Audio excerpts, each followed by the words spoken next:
There's a lot of people that pass by and say, I see you got your lawn mowed. I said, I sure have, and I have it done by professionals, and they want to know who. And sometimes I tell them, and sometimes I don't. It depends who it is. Ellen has become interwoven into the history of our company and into the lives of the people that work here and the success of this company.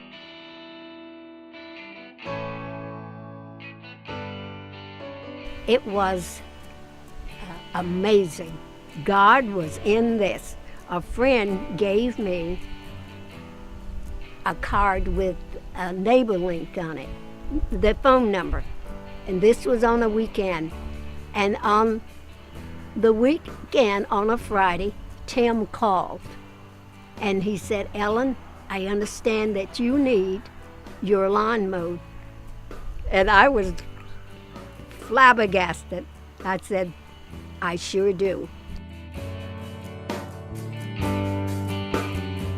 In 2007, the business was going through a very difficult financial time. In fact, in August of 2007, I went home and broke the news to my wife that if things didn't make some kind of dramatic turnaround, we were going to go out of business. We were going to go bankrupt.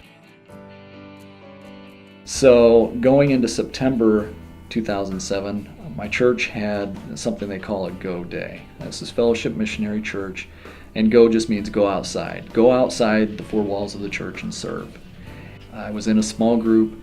The small group said, hey, let's get together and do this Go Day thing. And I said, well, you know, if we do a landscape or a lawn or something like that, I have this equipment. I'd be happy to bring it that day, and we could all use it to do something. So signed up as a Go Day coach and was assigned Ellen.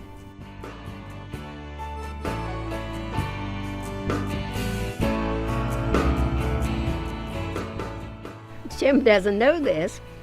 I had surgery. I had a hip replacement. And I couldn't do this.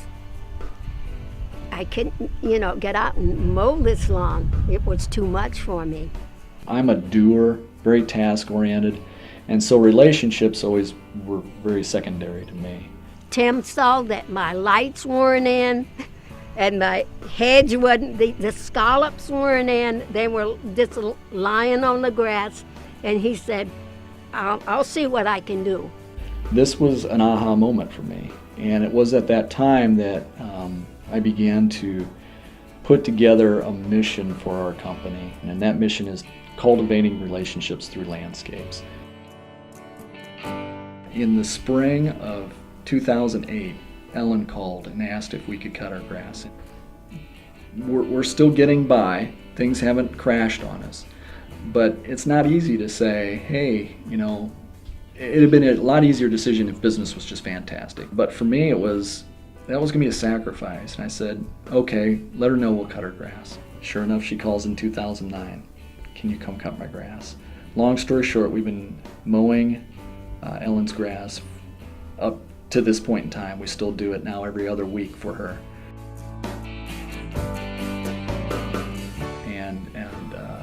What the part I left off is after we cut it that first time again, she called into the office, so thankful, so gracious, said, I will be praying for you guys. She didn't know the situation with her company. She just said, I will pray for you that God's blessings will fall on you, that your business will do well, and that all of you will do well individually.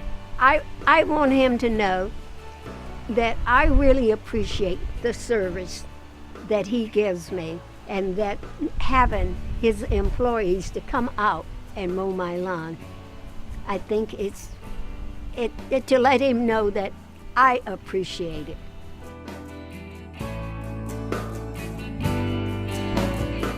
Our business grew by about 20% over 15-20% over 2007. We were saved. The business was saved.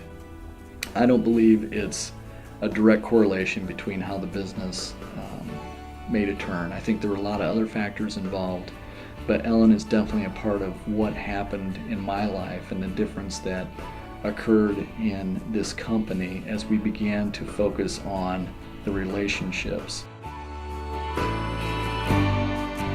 my lawn looks beautiful, as well as some of my neighbors are even better.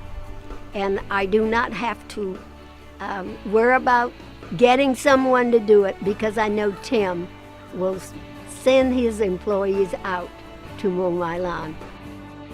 You know, a lot of companies like mine that might be more hands-on type companies or in the construction industry, sometimes it's hard for us to see a direct connection between what we do and how we can serve others. Here it is. Here's what you can do. Here is the place where you can connect and give back if you've been looking for that.